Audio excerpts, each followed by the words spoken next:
ఇప్పుడే జీ5 app download చేయండి. చూడండి మీ ఫేవరెట్ టీవీ షోస్ ఎప్పుడైనా ఎక్కడైనా. అనుకున్నా వీర్రాజ్ అన్నయ్య ఫోన్ చేస్తాడు అని. హలో శివ, అమ్మ మాట్లాడుతుందంట. ఇదిగమ్మా. శివ, దేవా ఇంట్లోనే ఉన్నాడే, అందుకే మేమింకా బయలుదేరలేదు. 5-10 నిమిషాలు ఆలస్యమైనా మేము వచ్చేస్తాం. ఈలోపు మీరు బయలుదేరిపోండి. గుడికి వెళ్తానంటే ఊరుకుంటాడా? వాడి గురించి నీకు తెలిసిందే కదా. అవునులే, సరే మీరు వచ్చేయండి, మేము ఎదురు చూస్తూ ఉంటాం. ఓకే అలాగే.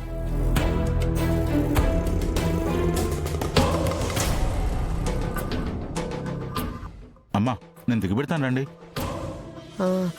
బండి మీద వద్దులేరా, నాగవల్లి ఒట్టి మనిషి కూడా కాదు. కారు తాళాలు అడిగితే అన్నయ్య ఇవ్వడు. అస్సలు అడగొద్దు. అమ్మవారి దర్శనం చేసుకుంటామన్నా తనకి నచ్చదు. ఒక 5 నిమిషాలు ఓపిక పట్టండి, ఏదో పని మీద వెళ్ళిపోతాడు, అప్పుడు మీరు వెళ్ళొచ్చు.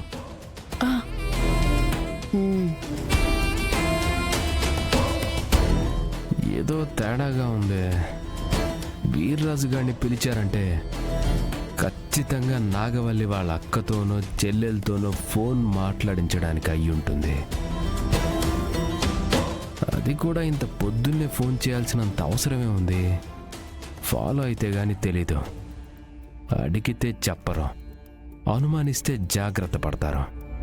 చూద్దాం.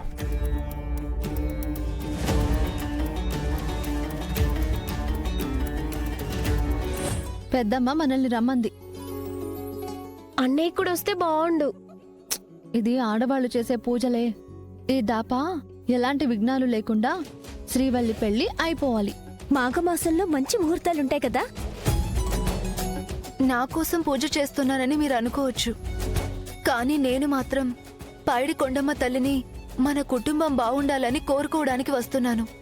అందరి కోసం ఇలా కోరుకునేదానివి, నీ కోసం మేం పూజ చేస్తే తప్పే ఉంది శ్రీవల్లి. గుడికి వెళ్దాం పద.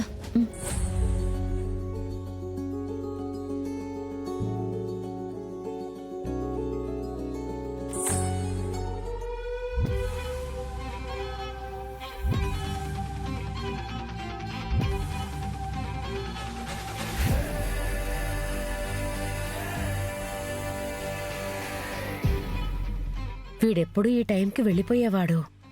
ఈరోజు ఇంకా పేపర్ చదువుతూ కూర్చున్నాడు. కావాలనే చేస్తున్నాడో ఏమో అర్థం కావట్లేదు. మనం అనుకున్నది అన్నయ్యకి ఎలా తెలుస్తుందమ్మా? ఏమోరా, వాణ్ణి నమ్మడానికి లేదు. అవునత్తయ్య, జిత్తుల మారి నక్కలాగా సమయం సందర్భం వచ్చేంత వరకు బయటపడడు.